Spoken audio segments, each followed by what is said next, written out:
యువగలం నుంచి చూస్తున్నా.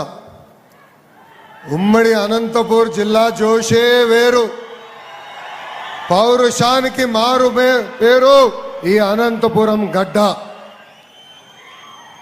ఉమ్మడి అనంతపూర్ జిల్లా ఎన్డీఏకి కంచుకోట. మొన్న జరిగిన ఎన్నికల్లో చూసాం, 14 స్థానాల్లో క్లియర్ స్వీప్. దానికి రిటర్న్ గిఫ్ట్ ఇచ్చేదానికే ఈరోజు మేమందరం మీ ముందల నుంచుంటాం జరుగుతుంది. అప్పుడు కియా, ఇప్పుడు ఫైటర్ జెట్స్. కరువు నేలపై కారులు తయారు చేసే పరిశ్రమలు తీసుకొచ్చిన 3 అక్షరాల వ్యక్తి మన సిబిఎన్. ఈరోజు ఏకంగా ఫైటర్ జెట్లు కూడా మన భూమి పైన తయారు చేసేదానికి పరిశ్రమలు తీసుకొచ్చిన వ్యక్తి మన సిబిఎన్. ఈ నేల భగవాన్ సత్యసాయి బాబా గారి ఆశీస్సులు ఎప్పుడూ ఉంటాయి. ఒకప్పుడు పుట్టపర్తిలో కనీసం 100 ఇళ్ళు కూడా లేవు.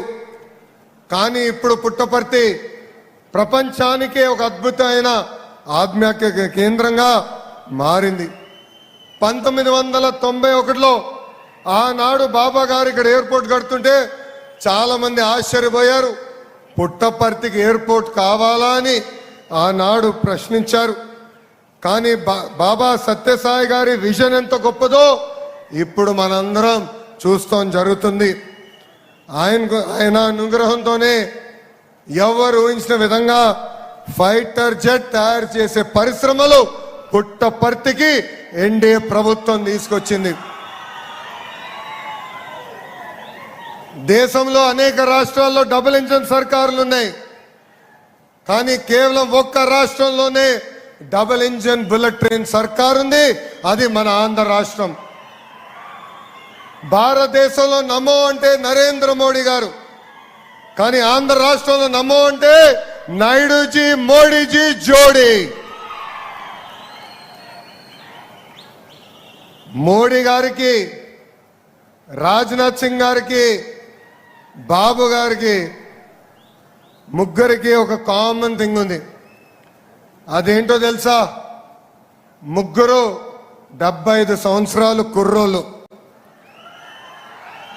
వాళ్ళిద్దరు స్పీడ్ ఇప్పటికీ నేను అందుకోలేకపోతున్నా. వాళ్ళని చూస్తే నాకు అనిపిస్తుంది వాళ్ళు ముగ్గురు 25 సంవత్సరాలు కుర్రోల్లో ఉన్నారు. 6 నిమిషాలు పనిచేస్తారు. గూగుల్ డేటా సెంటర్ 1,35,000 కోట్ల పెట్టుబడి. ఆసిలర్ మిత్తల్ ఇంకొక 1,35,000 కోట్ల పెట్టుబడి. పుట్టపర్తిలో ఫైటర్ జెట్ తయారీ కోసం 1,50,000 కోట్ల పెట్టుబడి. అమరావతి పోలవరం పనులకి నిధులు. విశాఖకుని మనం కాపాడుకున్నాం. విశాఖపట్నంలో రైల్వే జోన్ ఏర్పాటు చేసుకున్నాం. త్వరలో కర్నూలులో కూడా హైకోర్టు బెంచ్ ఎన్డీఏ ప్రభుత్వం ఏర్పాటు చేయబోతుంది.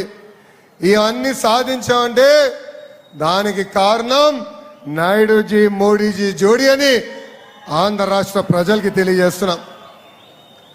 23 నెలల్లో స్పీడ్ ఆఫ్ డూయింగ్ బిజినెస్ అంటే ఏంటో మనం చేసి చూపించాం. ఆంధ్రప్రదేశ్ని ఏకంగా డెస్టినీ ఆఫ్ ఇన్వెస్ట్మెంట్గా మనం మార్చుకున్నాం.